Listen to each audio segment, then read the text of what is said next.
The Carnival of Love event is coming up in Pokemon Go, and in this video I'm going to go through all of the event details, event tips, Pokemon worth catching, raids worth raiding, and more.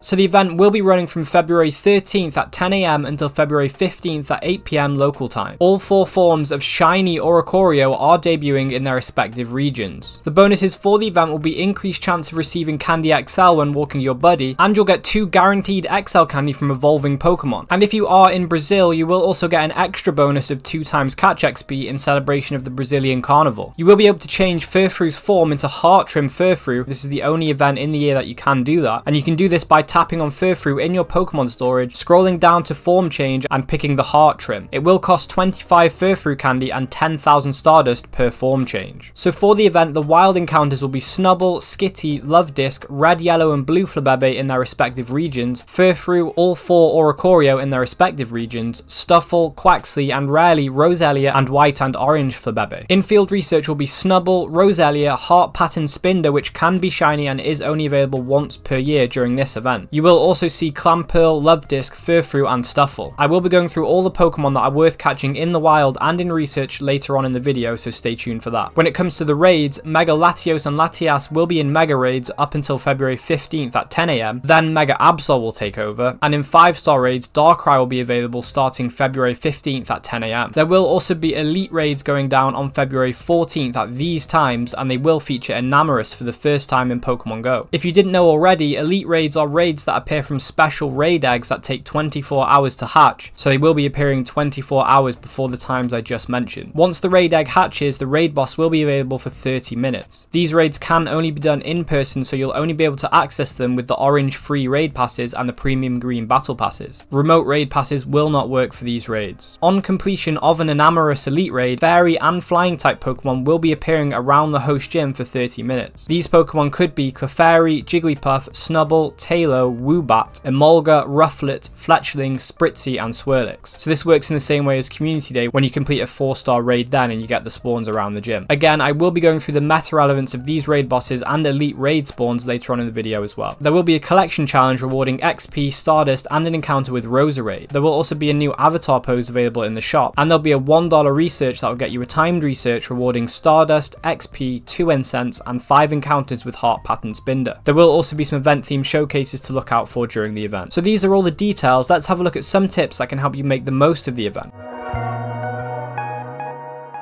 So it is definitely a good idea to take advantage of the increased XL candy from walking your buddy by making your buddy excited. This will halve the distance required to get a candy from walking your Pokemon, which means you'll have more chances at getting XL candy. Getting your buddy to its excited state will also allow you to earn more hearts with it. To reach the excited state, you can feed your buddy a Poffin, which you can get from AR scanning tasks, and you can get them from the in-game shop as well. If you don't have any Poffins, then you can get the Pokemon excited without using a Poffin by interacting with it enough in a certain period of time. Getting to the excited state requires you to get 32 emotional points, which you get from interacting with your buddy. You can get these points by doing any of the activities that would earn you a heart, but remember these points do decrease by 1 point every 30 minutes, so you must keep on top of it if you want the buddy to be in the excited state. So a good method I use to get a buddy into the excited state is to swap into the buddy that you want to, because it will give it some points initially, and then what you want to do is you want to play with your buddy, feed your buddy, take a snapshot of it and then battle with it. Then you can set a 30-minute timer, and then when the timer goes off you do the same things again, so you play with it, feed it, take a snapshot and battle again, then set another 30-minute timer and repeat the process until your buddy is excited. You'll be able to tell your buddy is excited by this symbol, and also it'll have more hearts for you to fill up than normal. If your buddy is a high enough buddy level, you can open gifts and souvenirs from it to get more emotional points as well. Also, it might be worth evolving some Pokemon during this event to get the guaranteed 2 XL candies, especially on the meta relevant raid attackers and Pokemon that need to be powered up by XL candies to be at their best in PvP. There are no XP and Stardust bonuses for this event, but you can always use lucky eggs and star pieces to increase your XP and Stardust gains if you're looking to grind them throughout this event. If you don't have many of these premium items though, I would recommend saving them for events where there are XP and Stardust bonuses so they can stack on top of those. I would also recommend entering any showcases you come across, because even if you don't place highly, you will get some XP and Stardust, and if you do happen to place highly, you could get some premium items. If you are trying to place highly, then keep an eye on the showcase near the end of it, because people like to swap in higher ranking Pokemon at the last last minute to try and get the victory. When it comes to candy, you can always use peanut berries to increase candy gains, but you can also mega evolve a Pokemon that is the same type as the Pokemon you're catching to increase the amount of candy, Candy XL, and XP you get per catch. For the most coverage, I recommend mega evolving a normal or fairy type for this event. For normal types, you could mega evolve Pidgeot, Kangaskhan, or Lopunny, and for fairy types, you could mega evolve Gardevoir, Altaria, or Diancie. I would generally recommend mega evolving a fairy type because it is a more relevant type, and in particular Florges is worth getting candy for. When it comes to the $1 ticket, is it worth purchasing? To be honest, I would say it's only really worth purchasing if you want the Heart Pattern Spinder shiny checks, because other than that, the only thing of value is the 2 incense that you get. But you will most likely find bundles in the in-game shop that have better value for premium items. With that said, which Pokemon are worth catching during the event?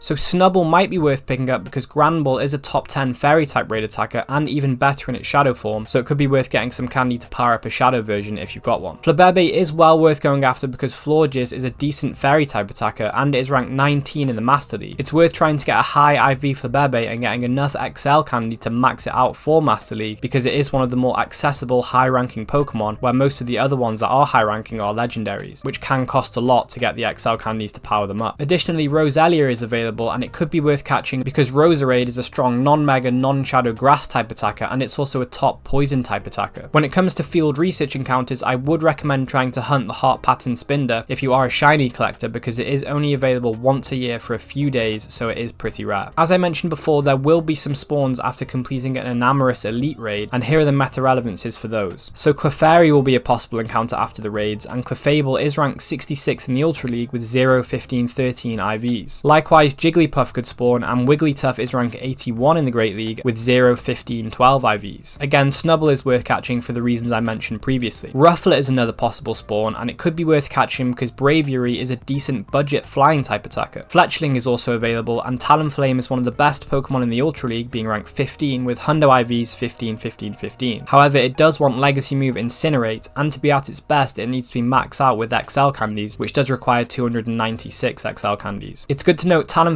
is also decent in the Great League, being ranked 63 with 0, 13, 15 IVs. So these are the Pokemon that are worth catching for the event, but which Pokemon are worth your raid passes?